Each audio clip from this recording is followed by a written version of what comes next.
Comrade সভাপতি সেলিন্দা, এখানকার গণ আন্দোলনের নেতৃবৃন্দ, ডিওয়াইএফআই যুবশক্তির যারা সংগঠক নেতৃত্ব এবং আপনাদের সবাইকে আমি অভিনন্দন এবং শুভেচ্ছা জানাচ্ছি। আপনারা অনেকে খেয়াল করলেন যে একটু আগে টুকাই এখানে এসেছিল, বডি ল্যাঙ্গুয়েজটা দেখলেন, যেখান থেকে যখন হেঁটে গেল আমায় কি বলে গেল বলুন তো? কেউ কিছু ধারণা করতে পারছেন? আসলে আমি যখন সকালবেলা এলাম প্রচন্ড বৃষ্টি পড়ছে, আমি ওকে বললাম তোরা প্রোগ্রামটা কি জন্য করছিস? প্রোগ্রামটা ক্যান্সেল করে দিলেই হয়। তো একটু বেশ হাতটা নাড়ছিল, মানে ওর দুশ্চিন্তা ছিল। আর এখন আমার বলে গেল, দেখলে তো? আমি আপনাদেরকে অভিনন্দন জানাচ্ছি এই যে প্রবল বর্ষণের মধ্যে আপনারা সবাই বসে, আর এটা শুধু ঘরের মধ্যে বসে হাততালি মারলে হবে। ওই যে ধ্রুব, কলতান, পলি যে কথাগুলো বললো, যে কাজের কথাগুলো বললো, সেই কাজের কথাগুলো কিন্তু করতে হবে। আমি আমার কথাটাকে মূল বিষয়ের মধ্যেই সীমাবদ্ধ রাখবো। তার আগে ওই যেহেতু প্রাক্তনী, তাই ওই সেই স্বর্গে গিয়ে ধান ভানার মতো ব্যাপারটা আর কি, মানে এটা কথার কথা, আমি স্বর্গকে বিশ্বাস করি। তো বলছি কথাটা, যে সম্ভাবনা দক্ষিণ দিনাজপুর জেলাতে ডিওয়াইএফআই আছে, এখনো পর্যন্ত সেই সম্ভাবনাকে ঠিকভাবে চাষ করার অনেক ফাঁকা জমি পড়ে আছে। তোমরা প্রচুর কাজ করছো, লড়াই করছো, এবং আজকের পরিস্থিতিতে ডিওয়াইএফআই করা নয়, ডিওয়াইএফআই গড়া খুব কঠিন কাজ, কোনো সন্দেহ নেই। তোমরা করছো বলেই আজকের এই উপস্থিতি। কিন্তু আমি বলছি, আজকের সময়ে যেটা তোমাদের রাজ্যের 3 নেতা এখানে বলেছে, সেটাকে যদি বাস্তবায়িত করতে হয়, তাহলে এই জেলার যুবদের মাঝে অসংখ্য না চষা জমি এখনো আছে, অসংখ্য শুখা জমি পড়ে আছে। তাহলে ধ্রুব বলছিল, ধ্রুব আজকাল খুব আবেগপূর্ণ ভাষণ দিচ্ছে, যাই হোক। তো ওই যে বলছিল যে বৃষ্টি নামবে তো বটেই, গ্রীষ্ম থাকতে পারে, বীজ তো আছেই। বর্ষা যদি নামে, বীজ যদি থাকে, আমি ওর কথাটাকে কমপ্লিট করে দিচ্ছি, তাহলেই কিন্তু অঙ্কুরোদ্গম হবে না যদি মাটিটা না পায়। তাহলে মাটিটাকে পেতে গেলে তোমাদের যা ভূমিকা, সেই ভূমিকা তোমাদেরকে পালন করতে হবে। কি পারা যাবে না যাবে না? কোনো আওয়াজ নেই তো? যাবে না? যাবে? ঠিক। তাহলে আজকের সাবজেক্ট ধরে কয়েকটা কথা। তোমরা ভিজে এসছো, ভিজে ফিরবে। সেলিন্দা আছেন, সেলিন্দা বলবেন। আমি অত্যন্ত নির্দিষ্ট সময়ের মধ্যে যে বিষয় এখানে দিয়েছে, এই বিষয়ের পরিপ্রেক্ষিতে কয়েকটা কথা বলবো। খুব বেশি ব্যাখ্যার সুযোগ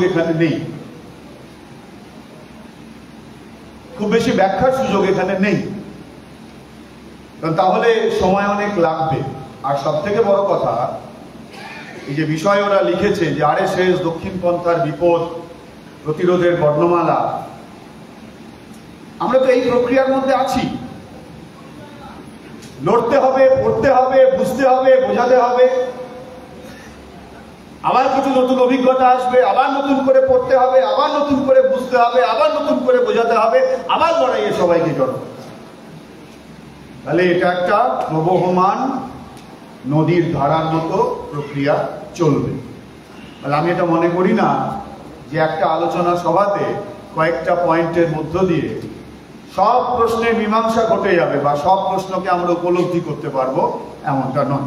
যাই হোক, আমি একদম বিষয়বস্তুর মধ্যে কতগুলো নির্দিষ্ট পয়েন্ট আকারে কতগুলো কথা বলি। এখানে বিষয়বস্তু হিসাবে প্রথমে আরএসএস বলেছে। অনেকেই তোমরা জানো যে এই বছরটা আরএসএস তার 100 বছরের সামনে দাঁড়িয়ে আছে। 1925 সালে আরএসএস তৈরি হয়েছে, আর এই আরএসএস পুনর্গঠিত হয়েছিল 1927 সালে। আরএসএস এর প্রতিষ্ঠাতা, ওই যে ওদের যে প্রধান হেডগেওয়ার, যখন আমাদের এই বাংলায়, ব্রিটিশ ভারতের বাংলাতে যখন একই সঙ্গে ব্রিটিশ সাম্রাজ্যবাদের বিরুদ্ধে প্রগতিশীল রাস্তায় লড়াইয়ের বীজ বোনা হচ্ছে, প্রগতিশীলতার যে সূতিকাগার, প্রায় সেই একই সময়ে আমাদের এই বাংলায় আরএসএস যেখান থেকে এসছে, সেই পিছিয়ে পড়া প্রতিক্রিয়াশীল দর্শনের ভিত্তিতে, অথচ কিন্তু খুব শক্তিশালী মতাদর্শ, তার ভিত্তিতে আরএসএস গড়ে উঠছে। আরএসএস অনেক পরে গড়ে উঠেছে, আমি বললাম 1925। আরএসএস কে বুঝতে গেলে শুধু 1925 বুঝলে হবে না, আমি বিস্তৃত জায়গায় যাব না, কয়েকটা কথার উল্লেখ নিশ্চয়ই করব।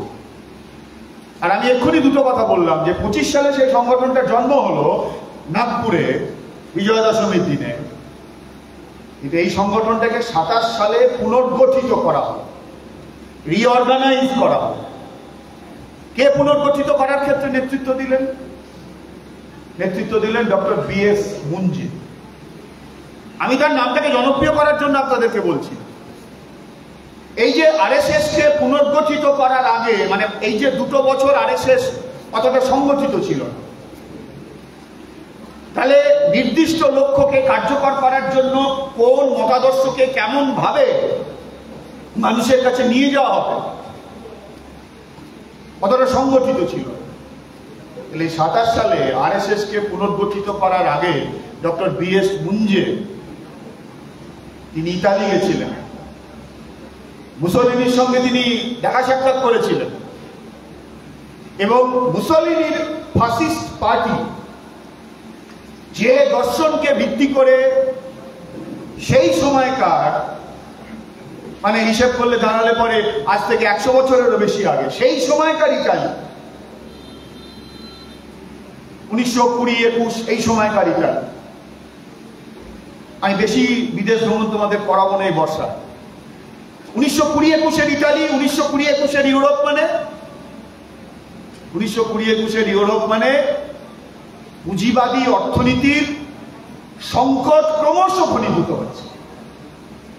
পুঁজিবাদী অর্থনীতির আজকের পুঁজিবাদের সংকটের সময় সঙ্গে সেই আজ থেকে 100 বছর আগের সংকটের গুরুত্বপূর্ণ পার্থক্য আছে, কিন্তু সংকটের ফলাফলের মধ্যে মিল আছে।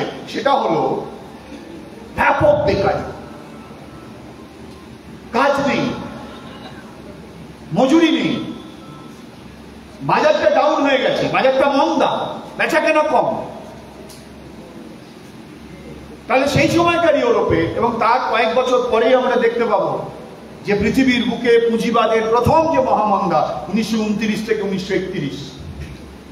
আমি এটা বলিনি, আমাকে সাবজেক্ট ধরে বলতে বলেছে, ফলে এই এতক্ষণ ধরে যে বক্তৃতা ওই 3 জন মিলে করে গেল, সেই ভাষা ব্যঞ্জনা ব্যবহার করার কোনো সুযোগ আমার নেই, আমি সেদিকে যাবো না। ফলে একেবারে একেবারে নিরস কতগুলো কথা তোমাদের সামনে এখন আমাকে হাজির করতে হবে।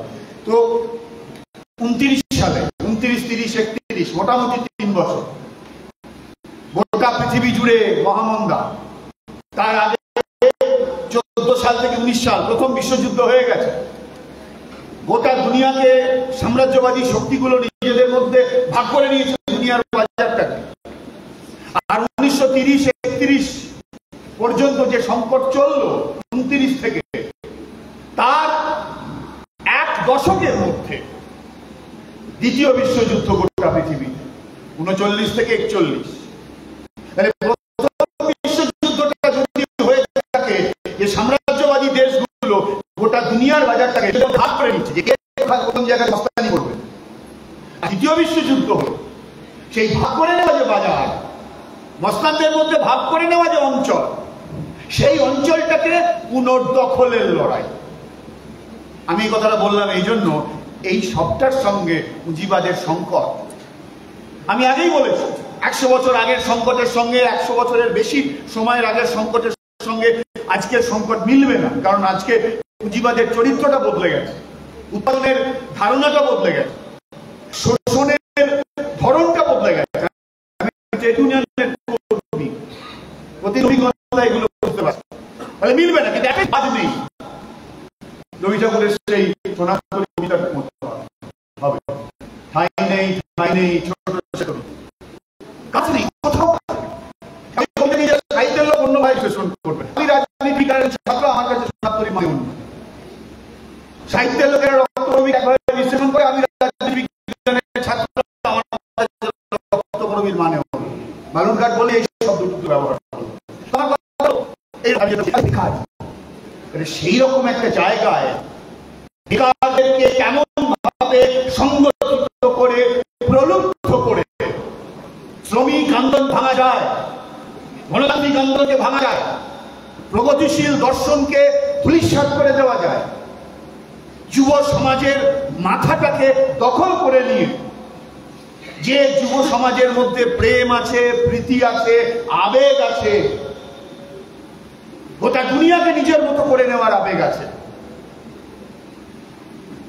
নিজের কাছের জনের কাছেও যেমন আবেগ আছে, সেই আবেগটার সঙ্গে গোটা দুনিয়ার যেন আবেগ আছে, সেই যুব সমাজকে একটা বিকৃত, উগ্র, ঘৃণাভিত্তিক যে মতাদর্শ, সেই মতাদর্শে পরিচালিত মুসলিনীর ফাসিস্ট সংগঠন যে গণতন্ত্রকে কচুকাটা করতে চায়, কেমন ভাবে সেই সংগঠন চলে, তার আদর্শটা কি, তার রাজনীতিটা কি, তার কাজের তরিকাটা কি, তরিকা এখানে তোমরা বুঝবে না, কাজের পদ্ধতিটা কি, সংগঠনটা কেমন ভাবে চলে, এইটা ডক্টর বি.এস. মুঞ্জে মুসলিনীর সঙ্গে দেখা করে প্রায় 1 বছরের বেশি সময় ইটালিতে থেকে তিনি এটা শিখে এসেছিলেন। এবং এইটা শিখে আসার পর 25 সালে আমাদের দেশে রাষ্ট্রীয় স্বয়ংসেবক সংঘ তৈরি হয়েছিল, সেই রাষ্ট্রীয় স্বয়ংসেবক সংঘকে তিনি এইভাবে গণতন্ত্র বিরোধী, প্রগতিশীলতা বিরোধী, যে যুব সমাজের জীবনের মৌলিক সমস্যা কর্মসংস্থানের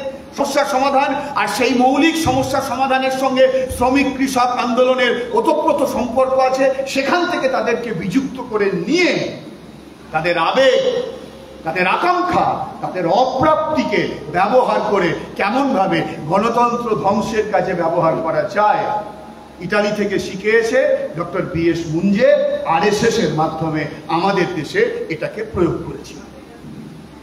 আমি একটু আগে কথা বললাম যে আরএসএস কে বুঝতে গেলে শুধু 25 বা 27 সালে থাকলে হবে না। আরএসএস কে যদি বুঝতে হয় তাহলে আমাদেরকে আরো 1 মিনিট হয়ে গেল। আরএসএস কে যদি বুঝতে হয় তাহলে আমাদেরকে আরো অনেকটা পিছনে যেতে হবে। আমি বেশি পিছনে যাচ্ছি। ব্রিটিশরা আমাদের এখানে কতগুলো শব্দ বলছি, যাদের আগ্রহ আছে তারা আগামী দিনে চর্চা করতে পারো। ব্রিটিশরা যখন আস্তে আস্তে আমাদের এখানে 1857 সিপাহী মহাসংগ্রাম, আমি তোমাদেরকে সতর্ক করতে চাই, কেউ ভুলেও সিপাহী বিদ্রোহ শব্দ ব্যবহার করবে না।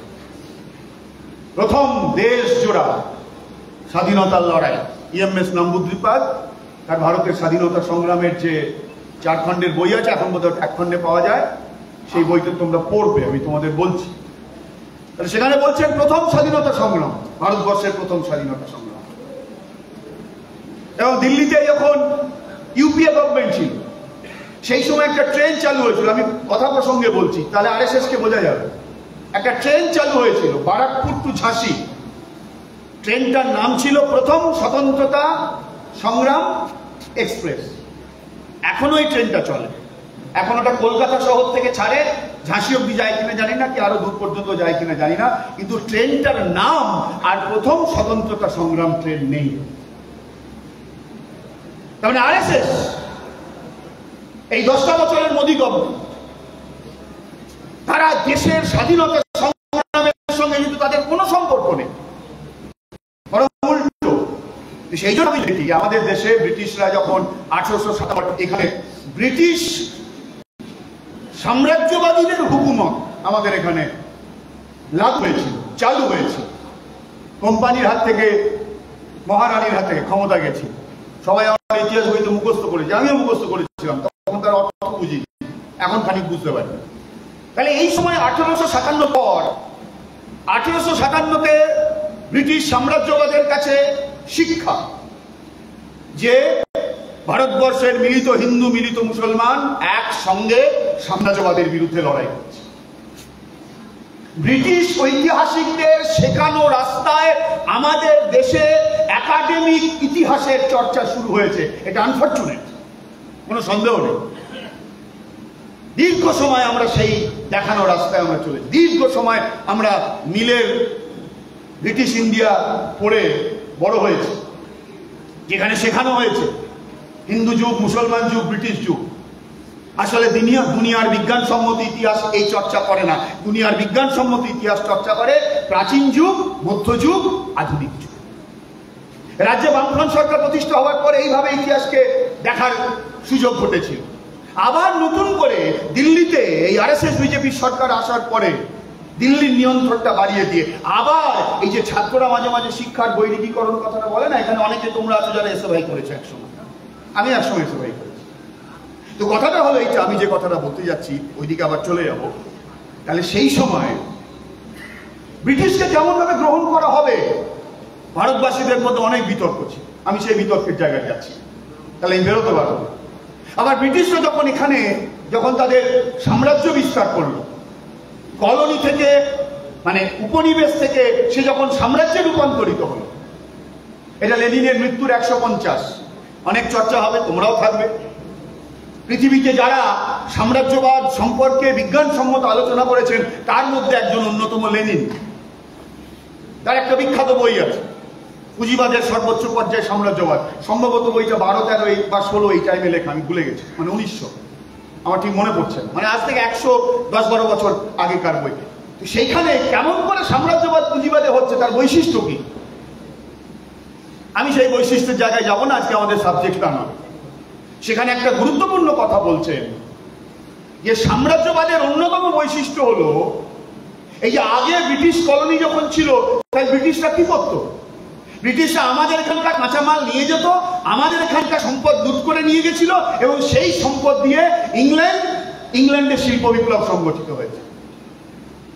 আর সাম্রাজ্যবাদের বৈশিষ্ট্যটা লেনিন বলছেন যে শুধুমাত্র কাঁচামাল নিয়ে এসে নিজের দেশে সেখান থেকে ফিনিশ প্রোডাক্ট তৈরি করে আবার কলোনির বাজারে গিয়ে বিক্রি করা, এটা তো যেমন চলছিল সেটা কমলো, কিন্তু যেটা হলো যে কলোনিতে কল কারখানা তৈরির জন্য পুঁজি বিনিয়োগ ঘটলো। এবং তোমরা যদি একটু বাংলাদেশের ইতিহাসটা পড়ো, বাংলাদেশ মানে আমি আজকের বাংলাদেশের কথা বলছি না, বাংলার ইতিহাসটা যদি পড়ো, তাহলে দেখতে পাবে এই 1900 সালের 4-5 বছর আগে থেকে এবং 1900 সালের পরে 1911, 12, 13 এই পর্বটায় ব্রিটিশ কোম্পানির সঙ্গে ভারতীয় কোম্পানি কিছু মিলেমিশে এখানে কলকারখানা তৈরি হচ্ছে, এখানে কয়লা খাদান তৈরি আবিষ্কার হচ্ছে, এখানে ব্যাংক তৈরি হচ্ছে, এখানে বীমা কোম্পানি তৈরি হচ্ছে।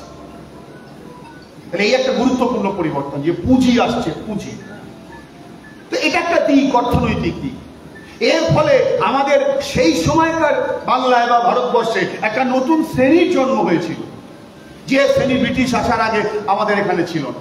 তাহলে এবার ব্রিটিশরা যখন শিক্ষাক্রম এখানে চালু করতে শুরু করেছিল, তাদের নিজেদের মধ্যে বিতর্ক ছিল, তারা কি ভারতবর্ষের সেই যে পুরনো শিক্ষা ব্যবস্থাকেই রেখে দেবে, নাকি ইংল্যান্ডের মতো, ইউরোপের মতো আধুনিক শিক্ষা ব্যবস্থা এখানে চালু করবে। এই সময়ের মধ্যে রেলপথের বিস্তার ঘটছে, ভারতবর্ষের একটা সংযোগ তৈরি হচ্ছে। যাই হোক, অনেক বিতর্ক আগে পরে এইসব করতে করতে শেষ পর্যন্ত আমাদের এখানে ব্রিটিশরা দুটো শিক্ষা ব্যবস্থাকেই পৃষ্ঠপোষকতা করেছিল। এক, অনাধুনিক পুরনো শিক্ষা ব্যবস্থা, সেটাকেও তারা পৃষ্ঠপোষকতা করেছিল। আর দুই, আধুনিক জ্ঞান বিজ্ঞান অগ্রগতি, আধুনিক দর্শন, উদারনৈতিক দর্শন, গণতন্ত্রের দর্শন, ধর্মনিরপেক্ষতার দর্শন, বিজ্ঞানসম্মত শিক্ষা, এইটাও আমাদের এখানে প্রযুক্ত হয়েছে। তাহলে এইটাকে সেই সময়কার ভারতবর্ষের মানুষ কিভাবে দেখেছিল? সেই সময়কার ভারতবর্ষের মানুষের মধ্যে দেখার দুটো চোখ ছিল। একটা চোখ এই আধুনিক শিক্ষা, তাটাকে গ্রহণ করেছিলেন। আমরা নাম বলতে পারি রামমোহনের, আমরা নাম বলতে পারি বিদ্যাসাগর মশাই, এরকম অনেক নাম আছে, এরকম অনেক নাম আছে। আর আরেকটা অংশ ছিল যে তারা এই শিক্ষাক্রমকে গ্রহণ না করে ব্রিটিশ পৃষ্ঠপোষকতায় সেই অনাধুনিক প্রাচীন যে চিন্তা ভাবনা, সেইটাকেই তারা রক্ষা করেছিল।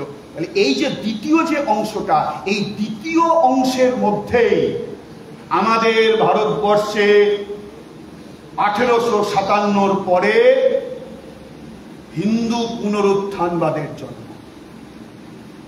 আমি এই নিয়ে বেশি কথার জায়গায় যাবো না, যাদের আগ্রহ থাকবে তারা পড়বে। তাতে 1925-এর আরএসএসকে যদি বুঝতে হয়, 1910-এর হিন্দু মহাসভাকে যদি বুঝতে হয়, তাহলে আমাদেরকে পিছিয়ে যেতে হবে ওই সময়। 1871 আমাদের দেশের ব্রিটিশ মানে পরাধীন ভারতের একটা গণতন্ত্র, কথাই ঠিক হয়ে যাবে, আমাদের দেশে মানে পরাধীন দেশের একটা গুরুত্বপূর্ণ বছর 1871।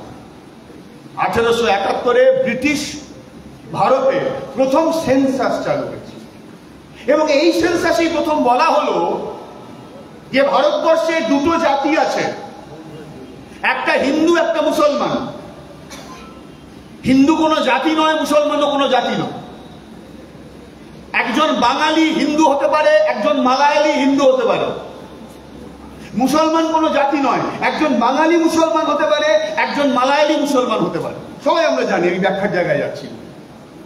কিন্তু প্রথম এই যে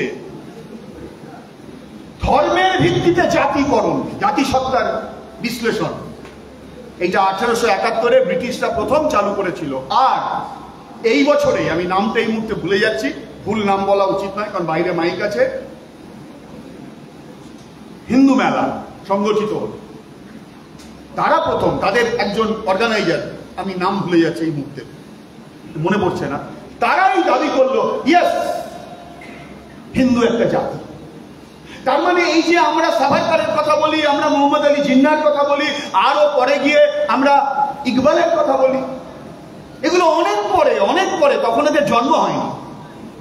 তাহলে এই যে ধর্মের ভিত্তিতে জাতি, ধর্মের ভিত্তিতে জাতি, এইটা ব্রিটিশের দেওয়া উপহার।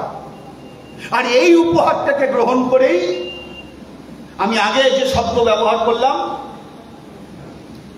যে হিন্দু পুনরুত্থানবাদ, আগেই বলেছি, আগে প্রথম শব্দ ব্যবহার করলাম হিন্দু পুনরুত্থানবাদ। এবং সেই হিন্দু পুনরুত্থানবাদটা শুরু হয়েছিল খ্রিস্টানিটির বিরুদ্ধে। শেষ পর্যন্ত 1871-এর পর এই হিন্দু পুনরুত্থানবাদটা ইসলামের বিরুদ্ধে পরিবর্তিত হয়ে গেল। সেজন্য অনেকে বলেন আনন্দমঠের যে এডিশনটা আমরা পরে পড়েছি সেটা আনন্দমঠের সেকেন্ড এডিশন। আনন্দমঠের প্রথম যে এডিশনটা, সেই এডিশনটা ছিল ব্রিটিশের বিরুদ্ধে। আমি তার মানে বঙ্কিমচন্দ্রকে খাটো করছি না। মাইকটা যদি ঘরে থাকতো তাহলে আমি আরো একটু কয়েকটা বাড়তি কথা বলতাম, খাটো করছি না। কিন্তু ইতিহাসকে নির্মোহভাবে দেখতে হবে। ইতিহাসকে যদি কোনো চশমা পরে অন্য রং দিয়ে দেখি তাহলে ভুল হয়ে যাবে। ডিওয়াইএফআইয়ের যোদ্ধারা, আমি দূর থেকে শব্দ ঘাট করলাম, তারা যদি ইতিহাসকে কোনো একটা ঘোলাটে চশমা দিয়ে দেখে কিংবা কোনো নির্দিষ্ট রঙের চশমা দিয়ে দেখে, ইতিহাসকে কখনো নির্দিষ্ট রঙের চশমা দিয়ে দেখা যায়। ইতিহাসকে ইতিহাসের মতোই দেখতে হবে, ইতিহাসে আটকে থাকা না। কোনো বস্তুবাদী বললে ভুল হবে, কোনো দান্দিক বস্তুবাদী, আরেকটু স্পষ্ট করে বলি, কোন সমাজ পরিবর্তনের স্বপ্ন সন্ধানী ইতিহাস থেকে শিক্ষা নিতেই হয়, না হলে হোঁচট খাবে, কিন্তু সে কখনো ইতিহাসে আটকে থাকে। মনে রাখতে হবে এই কথাটা। যাই হোক, আমি যে কথাটা বলছি, তাহলে এই যে যেটা হলো, তারপর যখন ব্রিটিশ জাতের ভিত্তিতে, ধর্মের ভিত্তিতে জাতি নির্দিষ্ট করে দিল, এই পর্বে হিন্দু জাতীয়তাবাদের জন্য, এবং সেইটা কন্টিনিউ করেছিল। সেইটার একটা ফসল হলো 1910 সালে হিন্দু মহাসভা তৈরি হচ্ছে। আর এটা তোমরা সবাই জানো যে সাভারকার, আজকে একটা নতুন শব্দ আমরা ব্যবহার করছি, এটা হলো রাজনৈতিক হিন্দুত্ববাদ। রাজনৈতিক হিন্দুত্ববাদ আমাদের অনেক কমরেড বলতে দ্বিধাগ্রস্ত হয়, বলবে যে না, এইটা বললে পরে তো অনেক মানুষ ভুল বুঝবে। কে বললো ভুল বুঝবে? আমরা যদি মানুষকে ঠিকভাবে বোঝাতে পারি, হিন্দু মানুষকে ঠিকভাবে বোঝাতে পারি যে আসলে এইটা হিন্দুত্বের নাম করে যেটা হচ্ছে, এটা তোমার ধর্ম পালন নয়। দুনিয়ার কোন ধর্মে ঘৃণার কথা বলা নেই, দুনিয়ার কোন ধর্মে ঘৃণার কথা বলা নেই। পার্থক্যটা ধর্ম আচরণ। আমরা যারা বস্তুবাদী দর্শনে বিশ্বাস করি, আমরা যারা সমাজ বদলের স্বপ্ন দেখি, আমরা মনে করি যে মানুষের সংগ্রামের মধ্য দিয়ে শ্রেণী বিভক্ত এই সমাজটাকে বদল করে মানুষের শ্রেণীহীন সমাজে যদি মানুষ পৌঁছতে পারে তাহলে মানুষের মুক্তি ঘটবে। আর ধর্মবিশ্বাসীরা ধর্ম আচরণের মধ্যে মনে করে যে ঈশ্বরের সঙ্গে তার একটা সম্পর্ক তৈরি করতে পারলে পরের জন্মে তার মুক্তি হবে। চিন্তার পার্থক্য আছে, কিন্তু মুক্তির কথা। তাহলে ধর্ম আচরণের মধ্যে ঘৃণার কথা নেই, দুনিয়ার কোথাও নেই। কিন্তু সেই ধর্ম আচরণটাকে ভিত্তি করে, ধর্মীয় আবেগকে ব্যবহার করে, সেটাকে যখন রাজনীতির ক্ষেত্রে ব্যবহার করা হয়, তখন সেইটা ক্ষতিকর হয়। এবং দুনিয়াতে, সারা দুনিয়াতে যেখানে যেখানে ধর্মীয় বিশ্বাসকে রাজনীতির সঙ্গে মিলিয়ে দেওয়া হয়েছে, সেখানে ধর্মটা ধর্ম থাকেনি, রাজনীতিটাও রাজনীতি থাকেনি, মানুষের ক্ষতি হয়েছে। আমি আমাদের চারপাশের কথা বলবো। ধর্মের ভিত্তিতে পাকিস্তান তৈরি হলো, আজকে পাকিস্তান কোন জায়গায় দাঁড়িয়ে আছে? তাহলে বাংলাদেশ কেন তৈরি হলো? এক সময় ধর্মকে কেন্দ্র করে রাজনীতিতে মিশিয়ে দেওয়ার পর আমাদের নিচের তলা শ্রীলঙ্কা, একটা দেশ, গৃহযুদ্ধের মধ্যে একটা গোটা প্রজন্ম সেই দেশটা শেষ হয়ে গেল। এবং অত্যন্ত দুর্ভাগ্যজনক যে ধর্মটা গোটা পৃথিবীতে শান্তির জন্য বিখ্যাত, সেই বৌদ্ধ ধর্মকে ব্যবহার করে বৌদ্ধ সম্প্রদায় বই লিখলেন হুইজ হিন্দু। এবং এই যে হিন্দুত্বের যে কনসেপ্ট, ধারণা, এই এটাকে যুবদের মধ্যে ভাগ করার জন্য, খেটে খাওয়া মানুষকে ভাগ করার জন্য ব্যবহার করছে। যে যুব সমাজ, যে খেটে খাওয়া মানুষ আরএসএস বিজেপির খপ্পরের মধ্যে আছে, উল্টো দিকে আরএসএস পশ্চিমবাংলার একটা উল্টো দিকে অনুচারিত একটা কংগ্রেস সেখানে আছে, তাদেরকে বোঝাতে পারে সেই হুইজ হিন্দু যে বোঝা ভিত্তিতে প্রকাশিত হয়েছিল, এটারও 100 বছর, 1923 সালে। সেখানে সাভারকার দুটো কথা বলছে, মূল দুটো কথা। আমি যদি বইয়ের আলোচনায় ঢুকে যাই তাহলে হবে না।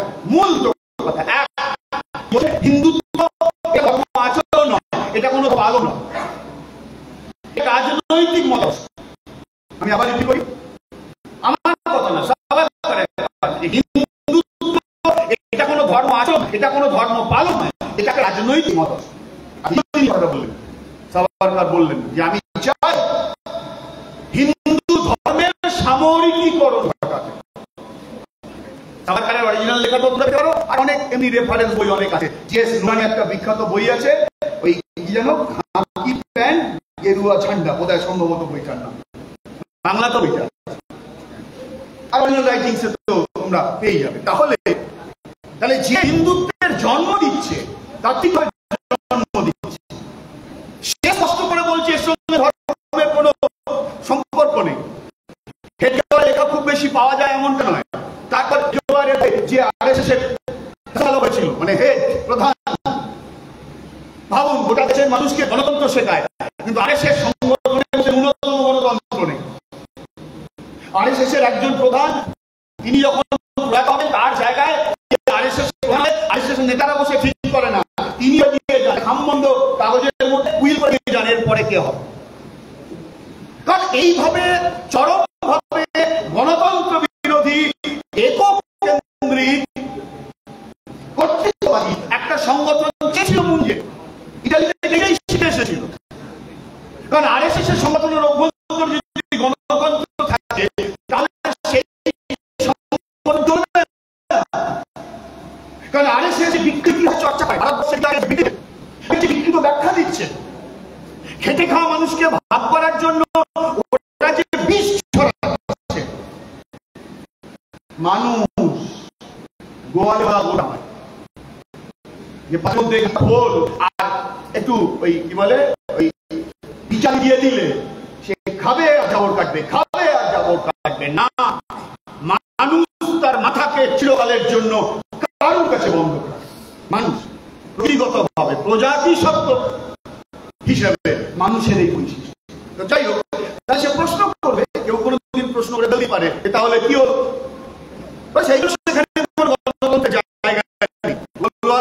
তারপরে কতগুলো বই লিখেছে, আমি জাস্ট বইয়ের নাম বলছি, একটা পরিচিত বই মাই থটস, আর একটা বই we and our option to define.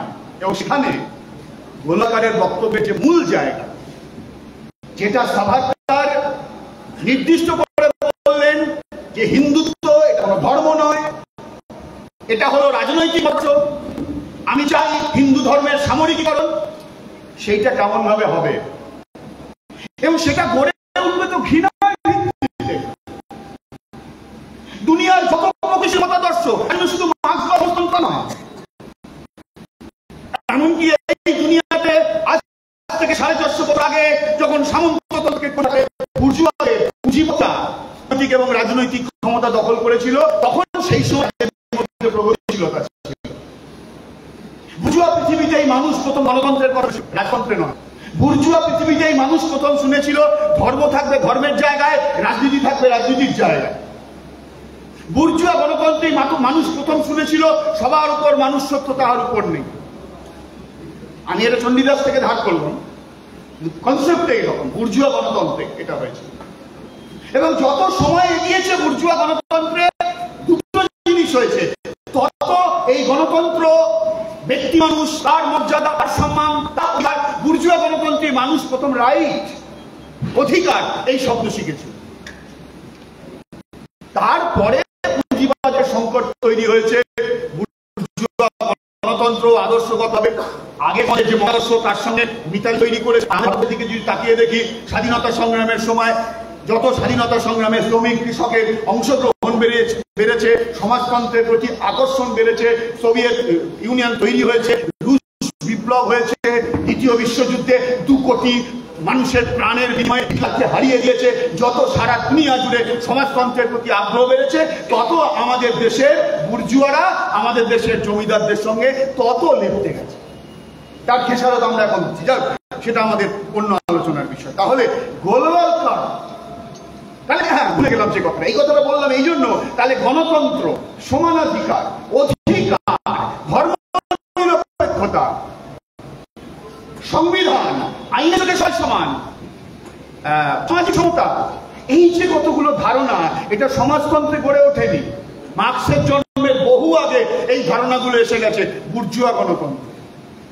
তাহলে এইগুলো সবই কিন্তু ছিল মানুষে মানুষে ঐক্যের ভিত্তিতে। আমি কথাটা বোঝাতে পারছি কিন্তু, যে মানুষে মানুষে ঐক্যের ভিত্তিতে। তার মানে এই চিন্তা ভাবনা, দৃষ্টিভঙ্গি, এটা হলো ঐক্যের, এটা হলো মিলনের, এটা হলো প্রেমের। আমি এখানে প্রেম মানে শুধুমাত্র একজন নর আর একজন নারীর প্রেমের কথা বলছি। ঐক্য, ভালোবাসা, প্রীতি, এইগুলো। আর মুসলিনের যে তত্ত্ব, হিটলারের যে তত্ত্ব, আরএসএস এর যে তত্ত্ব, রাজনৈতিক হিন্দুত্ববাদের যে তত্ত্ব, সাভারকারের যে তত্ত্ব, গোলওয়ালকারের যে তত্ত্ব, হেডিওয়ালের তত্ত্ব, মুঞ্জের যে তত্ত্ব, বা আজকে চোখের সামনে আমরা দেখতে পাচ্ছি, এটার ভিত্তি হলো ঘৃণা। হিন্দু আবেগকে কাজে লাগিয়ে রাজনৈতিক হিন্দুত্ববাদ এগোতে পারবে না,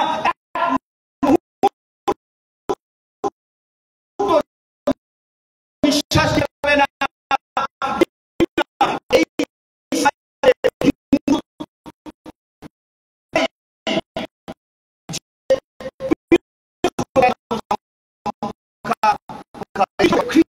যদি ঘৃণা তার মাথার মধ্যে, মন বলে কি তার মাথার মধ্যে সে নিজের ধর্ম সম্পর্কে বিকৃত বাড়িয়ে বলা আবেগ তৈরি করতে না পারে, আর এইটা তৈরি করা হয় অন্য ধর্ম সম্প্রদায় সম্পর্কে তীব্র ঘৃণা, বিদ্বেষ, এটা করা হয়। তাহলে রাজনৈতিক হিন্দুত্ব, গণতন্ত্র, ধর্মনিরপেক্ষতা, অধিকার, কি বলে সমাজের চোখে সবাই সমান, আইনের চোখে সবাই সমান, এই যে কতগুলো প্রগতিশীল মূল্যবোধ যা বুর্জুয়া গণতন্ত্রে তৈরি হয়েছিল, এই মূল্যবোধগুলো ঐক্যের কথা বলে, মিলনের কথা বলে, প্রেমের কথা বলে, প্রীতির কথা বলে। আর হিটলার, মুসলিনি থেকে শুরু করে আমাদের আরএসএস এর মতাদর্শ, এইটা হলো ঘৃণার কথা বলে, এটা হলো মানুষকে ভাগ করার কথা বলে, এটা হলো খেটে খাওয়া মানুষের, এই যে খেটে খাওয়া মানুষের ঐক্যকে ফাটল ধরায়, যুবদের ঐক্যকে ফাটল ধরায়। কারণ এরা জন্মেছেই ঘৃণার ভিত্তিতে, এরা বেড়েছে ঘৃণার ভিত্তিতে, এরা টিকে থাকতে পারবে ততক্ষণ যতক্ষণ এই ঘৃণার পরিমণ্ডলটাকে রক্ষা করা যাবে। আমি এই নিয়ে বেশি কথা বলছি না, অনেকটা চলে এলাম। এইবার কথাটা হলো যে তাহলে স্বাধীনতার পরে ওরা এতটা পারতে পারলো না কেন? আমরা যদি আমাদের দেশের স্বাধীনতা সংগ্রামের ইতিহাসটা দেখি, ঘাবড়াবার কিছু নেই। আমি এখন 190 বছরের স্বাধীনতা সংগ্রামের ইতিহাস বলব। আমাদের দেশের স্বাধীনতা সংগ্রামের ইতিহাসের অনেক আছে, মানে কি বলবো, উত্থান আছে, পতন আছে। ওই যে একটু আগে বললাম, ব্রিটিশ ঐতিহাসিকদের শেখানো রাস্তায় আমরা ইতিহাস চর্চা করেছি।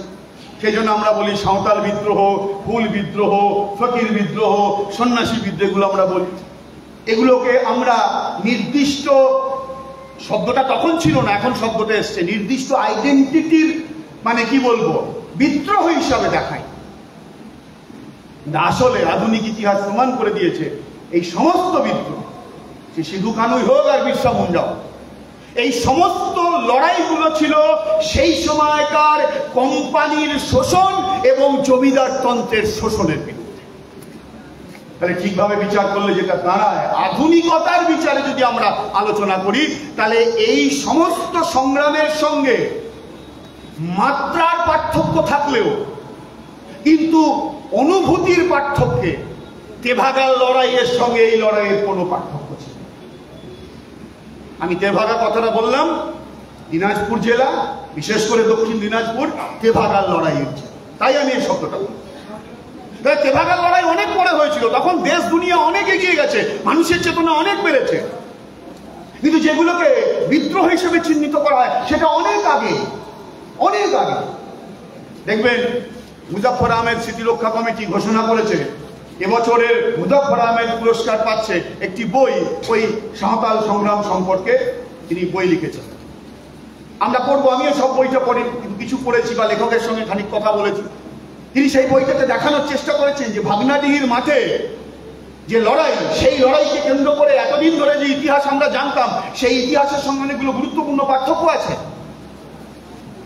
সেখানে নারীর অধিকার, সাধারণ মানুষের অধিকার, নিরস্ত্র মানুষের সঙ্গে কি ব্যবহার করা হবে, সেখানে লড়াই লড়ছে যিনি সুদখোর মহাজন, তার বিরুদ্ধে, তার মৃত্যুদণ্ড দিচ্ছেন যিনি সুদিয়া কারবার করে, অথচ ঠিক তার পাশেই বাকিদের উপর আক্রমণ করছে না। যাক, আমি সে জায়গায় যাচ্ছি না, অন্যদিকে আমরা চলে যাব। তো আমি যে কথাটা বলার জন্য বলছি, তা আমাদের দেশের স্বাধীনতা সংগ্রামের অনেক চড়াই আছে, উতরাই আছে, কিন্তু সাধারণভাবে আমাদের দেশে স্বাধীনতা সংগ্রামের শেষ 3টে দশক, মানে 47 আমরা স্বাধীন হয়েছি, তাহলে 47 থেকে পিছলে কি হবে, 37, 27, না 27 তো নয়, 17, 17 থেকে 37, 17 থেকে 47, এই 30টা বছরে আমাদের দেশের স্বাধীনতা সংগ্রাম যে ধারায় চলছিল তার মধ্যে একটা গুরুত্বপূর্ণ পরিবর্তন। তাই এই সময় সার্বিকই 17 সালে রুশ বিপ্লব হয়েছে, মানে সেই রবি ঠাকুরের ভাষায় যারা এতদিন ছিল তারা উঠেছে, সেই রবি ঠাকুরের ভাষায় এতদিন পিলসুজের গা বেয়ে বেয়ে সব ইয়ে গড়িয়ে পড়তো, কালি তেল গড়িয়ে পড়তো, প্রদীপটাও পড়ে থাকতো।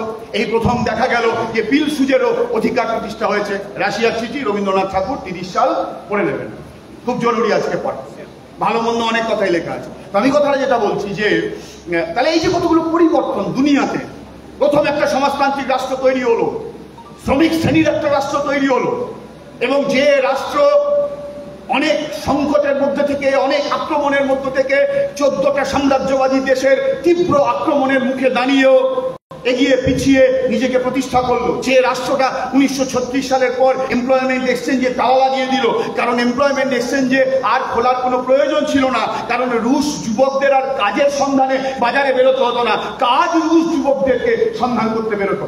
এই যে অগ্রগতি, তাদের প্ল্যানিং কমিশন, এই যে আমাদের দেশের এখন প্ল্যানিং কমিশনকে মোদী সরকার তুলে দিয়েছে, এই প্ল্যানিং কমিশনের ধারণা আমাদের দেশের স্বাধীনতা সংগ্রামের ওই মানে 47-এর 10-12টা বছর আগে থেকে শুরু হয়েছিল, এবং সেই প্ল্যানিং কমিশনের ধারণাও সোভিয়েত ইউনিয়ন, সমাজতান্ত্রিক সোভিয়েত ইউনিয়নের যে পঞ্চবার্ষিকী পরিকল্পনা, অনেকগুলো কথা আছে। ফলে এই সবটাকে মিলিয়ে আমাদের দেশের স্বাধীনতা সংগ্রাম শেষ 30টা দশক, 20 সালে গান্ধীর নেতৃত্বে প্রথম লড়াই, 30 সালে গান্ধীর নেতৃত্বে প্রথম লড়াই, আর 42-এ লড়াই। আমি 42-এ লড়াই বলে আমি কথাটা থেমে গেলাম এই জন্য যে 30-এর লড়াই 20-র লড়াইয়ে যুবদের মতো লড়তে হবে, সমাজতন্ত্রের জন্য লড়তে হবে। তাহলে এই কতগুলো কথা চলে এসেছে ভারতবর্ষের স্বাধীনতা সংগ্রামে। ফলে এই শেষ 3টে দশকের স্বাধীনতা সংগ্রামে একটা গুণগত পরিবর্তন, একটা নতুন দর্শন, হিটলার আত্মহত্যা করেছে। তাহলে যে যে যে কি বলবো, যে দৃষ্টিভঙ্গিকে সামনে রেখে, যে ঘৃণার মতাদর্শের ভারতীয়করণ ঘটিয়ে রাজনৈতিক হিন্দুত্ব তৈরি হয়েছে, যার ভিত্তিতে আরএসএস তৈরি হয়েছে, যারা স্বাধীনতা সংগ্রামে একটা দিনের জন্য অংশগ্রহণ করেনি, বরং স্বাধীনতা সংগ্রামের সঙ্গে গদ্দারি করেছে, দুনিয়া জুড়ে এবং আমাদের দেশে পরিস্থিতি আরএসএস এর অনুকূলে ছিল না। 48 তো হ্যাঁ 30শে জানুয়ারি 48 গান্ধী হত্যা আমরা জানি, যাকে জাতির জনক বলা হলো, যাকে রবি ঠাকুর মহাত্মা বললেন, তাকে যে খুন করছে নাথুরাম গডসে, মোদী দেশের প্রধানমন্ত্রী হবার পর তার এখন মূর্তি বানানো হচ্ছে। যাই হোক, আমি সেই কথাগুলো যাচ্ছি না, অনেক কথা বলা হয়ে গেল। তাহলে এই যে স্বাধীনতার পর পার্টিশন, আমাদের এখানে বাংলা ভাগ হয়েছে, পাঞ্জাব ভাগ হয়েছে, লক্ষ লক্ষ শরণার্থী বাংলা থেকে ওপার থেকে এসছে, পাঞ্জাবের ওপার থেকে এসেছে। যখন প্রশ্ন দেখা দিল যে ভারত কেমন হবে, পাকিস্তান তো ধর্মের ভিত্তিতে দেশ হচ্ছে, এই ভারতবর্ষের সংখ্যাগরিষ্ঠ হিন্দু মানুষ সমস্ত মানুষকে সঙ্গে নিয়ে তাদের জাতীয় নেতারা ঘোষণা করেছিলেন যে না, ভারত হবে ধর্মনিরপেক্ষ রাষ্ট্র। কারণ ভারতকে যদি আধুনিক রাষ্ট্রে পরিণত করতে হয় তাহলে ভারতকে ধর্মনিরপেক্ষ রাষ্ট্র, যে যার ধর্ম পালন করবে, কিন্তু ধর্মের দোহাই দিয়ে রাষ্ট্র চলবে না। এই পদ্ধতিতে আমরা চলেছি। ফলে আমাদের সেই প্রজন্ম, আমি জানি না আমার দাদুর প্রজন্ম কিনা, হ্যাঁ আমার দাদুর প্রজন্ম, সেই প্রজন্ম চাইনি যে সাম্প্রদায়িকতার ভিত্তিতে যে বাঁটোয়ারা আমাদের দেশের স্বাধীনতা সংগ্রাম যে রাস্তায় যেতে পারত, স্বাধীনতাকে আমরা অর্জন করতে পারতাম, সেই রাস্তায় না গিয়ে আমরা স্বাধীনতা পেলাম। আমাদের জন্য সমালোচনা আছে জাতীয় আন্দোলনের, তবু একটা খুব ইম্পর্টেন্ট বই আছে, অমলেন্দু দে না সেনগুপ্ত, ভুলে গেছি, কবি বলে দিবি, যে উত্তাল 40 অসমাপ্ত বিপ্লব। আমি তোমাদের বলবো বইটা পড়ো।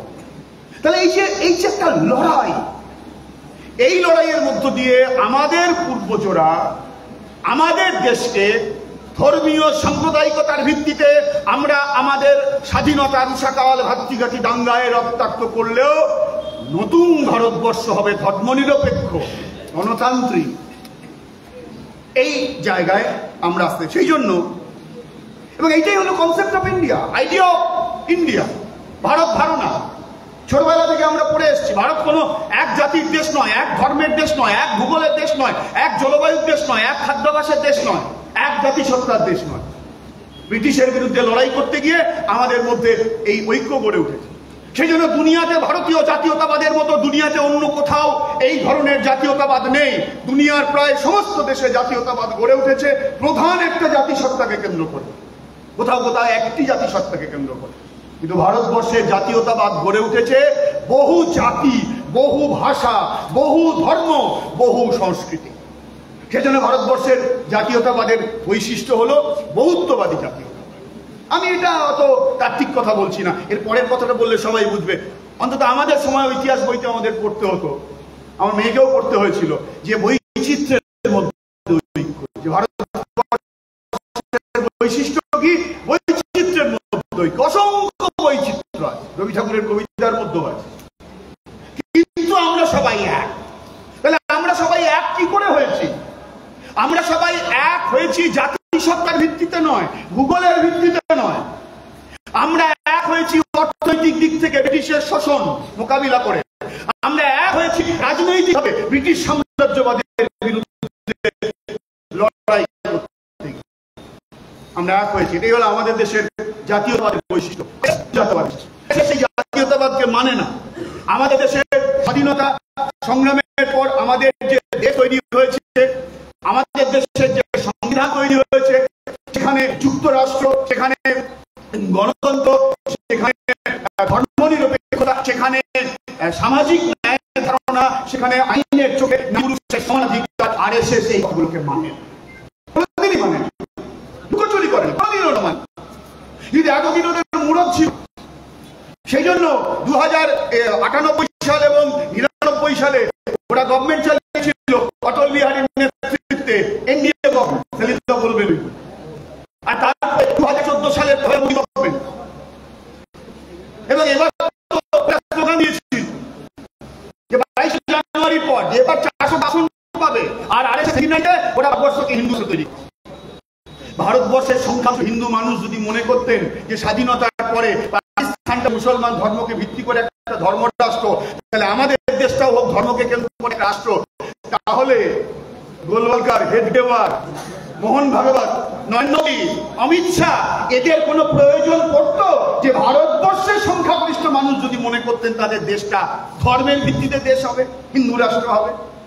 ভারতবর্ষের সংখ্যাগরিষ্ঠ মানুষ মনে করেছেন আমার ধর্ম থাকবে মন্দিরে, সমস্ত মানুষের ধর্ম থাকবে তার ধর্মস্থানে, দেশটা হবে আধুনিক দেশ, প্রগতিশীলতার দেশ, জ্ঞান বিজ্ঞানের দেশ, এগিয়ে যাওয়ার দেশ, মাটি থেকে মহাকাশে পৌঁছানোর দেশ, অগ্রগতির দেশ। তাই আমাদের সংবিধানে চাই বহুত্ববাদ, তাই আমাদের সংবিধানে চাই যুক্তরাষ্ট্র, তাই আমাদের সংবিধানে চাই গণতন্ত্র নিশ্চিত করা, তাই আমাদের সংবিধানে চাই ধর্মনিরপেক্ষ। আমাদের বাপ ঠাকুর দাদারা যাদের সংখ্যাগরিষ্ঠ ছিল হিন্দু, ভারতবর্ষের সংখ্যাগরিষ্ঠ মানুষ আরএসএস এর এই রাজনৈতিক হিন্দুত্বের পক্ষে নয়। এবারের লোকসভা নির্বাচনেও সেটা আরেকবার প্রমাণ হয়েছে। এবারের লোকসভা নির্বাচনেও প্রমাণ হয়েছে যে ভারতবর্ষ, এই দেশটার নাম ভারতবর্ষ, এই দেশটা